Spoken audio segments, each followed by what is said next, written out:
There's another thing in here that I thought was really interesting, which was you talk about your own struggles with your own career, or your perceived struggles with your own career. Well, it was more so me wanting more for myself. Right. You know what I mean? And I think that there's never anything wrong with wanting more for yourself, but you have to realize that someone else's journey is their journey. Your journey is your own. And I think that was a part of the learning lesson in all of that. That's what I was thinking when I heard the song. I'm like, you're Kelly Rowland. You're famous and awesome and like. Absolutely. But when you hear so many people have their different opinions of what it should be or what your career should be, you can't listen to that. That's whatever they're thinking. You want a lot for yourself, and it's very important for people to know that you want a lot for yourself, but you don't want the same thing someone else has. Absolutely. You know, then that's coveting. You don't want that. You don't want to do that. Yeah. In the song, there's one particular line that people keep asking about and talking about, and that is the line where you say, when my sister was on stage killing it like a MF, I was enraged, feeling it like a MF. Bird in the cage. I love when you curse, by the way. It's a whole thing. We talk about that later. Bird in the cage. You would never know what I was dealing with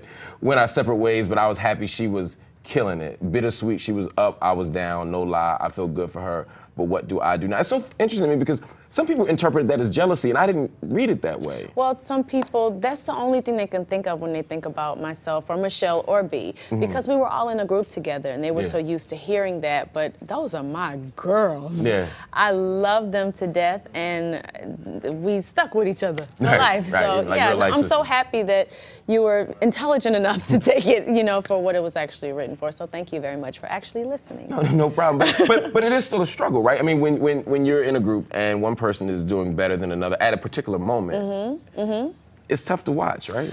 It's not necessarily that it's tough to watch. You just are wanting something more for yourself, or wanting a different opportunity, you know, an opportunity for something different, or to open up a different door. And what I took away from all of that and learned is that each one of us will have a different path. Yeah. And everybody else has to realize that, you know, all of us will have a different path. Michelle has her path, I have mine, and Beyonce has hers, Solange has hers, Sierra has hers, Rihanna has hers. Everybody has their own path, and that's what makes life so interesting. It's tough sometimes with women in the business, though, because I feel like sometimes women are pitted against each other. You know, you can have room for 50 men. They are. And it's they always are. like, and the sad part is sometimes we pit ourselves against each other, and then we allow men to do it. We can't do that. You were recently on Andy Cohen's show, Watch What Happens Live, and during the lightning round, he asked you a question that set the media world ablaze for some reason. Can we show this clip? Oh my gosh.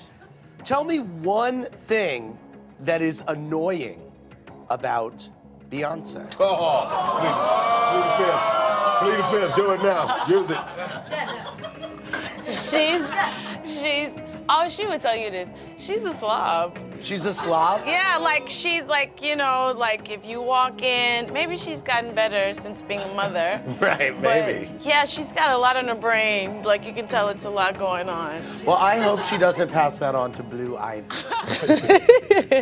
Now, you know, after that, it seemed fun to me. It seemed playful. No, it is fun, but of course, like it all goes back to even with Dirty Laundry, people like to take a lot of things out of context, and they would want there to be some sort of rivalry. Right. And once again, that's people making that stuff up, but we shared a room together, you know what I mean? We grew up together, and I remember waking up and stepping over stuff. I'm like, what is this? You know what I mean? But we grew up together, and that's my sister. I love her to death. She'll probably tell you I'm too much of a knee freak, and I got on all of her nerves. Are you that person? You're the OCD person? Yes. Oh. I'm not anymore, though. I'm not sure I believe you. You don't get over that.